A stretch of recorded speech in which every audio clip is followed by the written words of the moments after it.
香港這場突如其來的大火，如同一顆投入平靜湖面的巨石，瞬間激起千層浪，不僅讓整個香港社會陷入悲痛與緊張之中，更是在娛樂圈這個看似光鮮亮麗的舞台上，炸出了一群牛鬼蛇神，各種令人瞠目結舌的現象紛紛上演。而明星捐款名單流出近一天，惡心的一幕就接踵而至。這場火災的嚴重程度遠超想象。11月28日媒體報道出來的遇難人數便已上百位，每一個數字背後都是一個破碎的家庭，都是無數同胞的傷痛。那熊熊燃燒的大火，燒毀的不僅僅是建築，更是人們內心的安全感，讓每一個關注此事的人都揪心不已。在這樣的危急時刻，社會各界紛紛行動起來，展現出強大的凝聚力。企業率先扛起了社會責任的大旗，許多知名企業紛紛伸出援手，像大家熟知的李寧、比亞迪等企業，不僅迅速籌備物資，船帶着滿滿的誠意將物資運往香港，希望能為受災群眾提供最急需的幫助。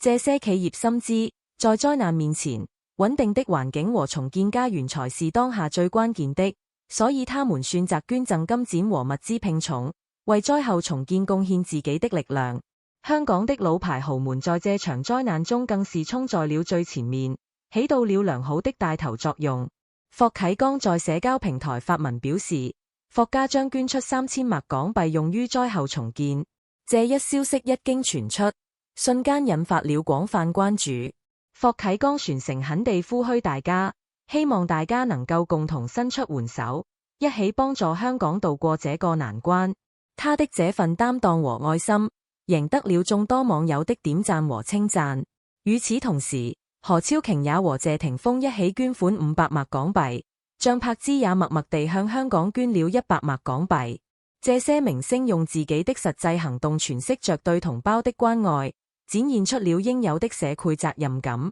值得一提的是，貴州榕江的捐款行為也讓人十分感動。大家都知道，之前貴州遭遇洪水災害時，得到了社會各界的廣泛援助。如今，當看到香港受災，貴州榕江毫不猶豫地伸出了援手。這份跨越地域的互助精神，讓人感受到了中華民族團結一心的強大力量。在明星群體中，韓公一如既往地衝在了最前面。他的基金會自成立以來，就一直活剔在各種公益救援的一線。10月27日，韓紅就表示將捐贈1000萬元用於香港火災救援。許多明星也紛紛通過他的基金會捐出善款。韓紅在平台上發文，讓大家安心，表示佢將這些善款妥善使用，確保每一分錢都能用到刀刃上。易烊千璽、王一博、譚松韻等明星都通過他的基金會貢獻了自己的力量。27日，基金會曬出了12位明星的名單，他們總共捐款達到了735萬。這些明星的善舉，無疑為娛樂圈樹立了良好的榜樣，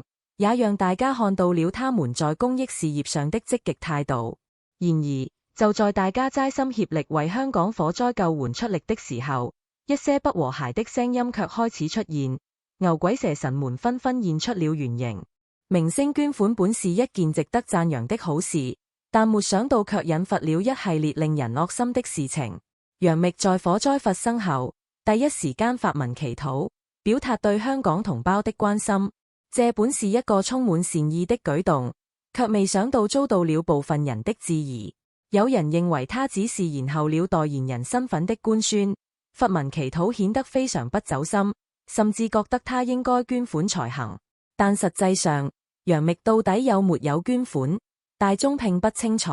他做出發文祈禱這個決定，肯定也是耗費了很多精力，是真心希望香港同胞能夠平安。可這些人卻不管不顧，更憑自己的主觀臆斷，就給楊冪扣上了虛假面子的帽子。這種行為實在是讓人氣憤。因為這次火災，最近不少節目和活動都取消了或者延後舉行。而這個時候，一直在中國活動的韓國某些男團也開始捐款了。本來這是一件值得肯定的事情，可沒想到卻有人緊盯着他們不放。當時好幾個男團都捐了款，但有一個男團未捐，於是不少人就開始質疑起這個男團嚟，各種難聽的話不絕於耳。最後，這個男團終於捐款了，可又有人直接表示他們的捐款像是一場作秀，仿佛誰不捐款誰就沒辦法在中國市場存活下去了一樣。這種對他人善舉的惡意取測，不僅傷害了捐款者的感情，也破壞了公益事業的良好氛圍。船有一個團隊，原本計劃今日要參加活動，考慮到香港目前的情況，團隊裏緊急發了聲明，希望承運在抵達香港機場的時候，表情不要太明朗，畢竟這個時候香港發生了這麼大的災難，活動雖然要進行，但也應該保持嚴肅。這本是一個內部通知，是團隊出於對受災地區的尊重和考慮而做出的決定。可沒想到，這個通知被人爆出嚟後，經過媒體的改編，竟然變成了禁笑令。一時間，評論區裏炸開了鍋，不少人覺得這個禁笑令實在太荒唐了，但也有一些人覺得，如今媒體一直在盯着明星的一舉一動，團隊可能是希望不出差錯，才下了這樣的說明，只是沒想到聲明被泄露出去，才引發了這樣的誤會。可不管怎麼說，這種將內部通知過度解讀和炒作的行為，實在是讓人覺得有些過分。明星捐贈後，本應該得到大家的讚揚和鼓勵，可卻有不少人覺得這是理所應當的。一旦有明星不捐贈，就會遭到他們的攻擊，尤其是內如一些明星最開始表示取消一些活動的時候，不少人就質疑他們作秀，直到發現對方捐款後才停止這種鬧劇。這種道德綁架的行為實在是可惡至極。每個人都有自己的選擇和考慮，明星捐不捐款是他們的自由，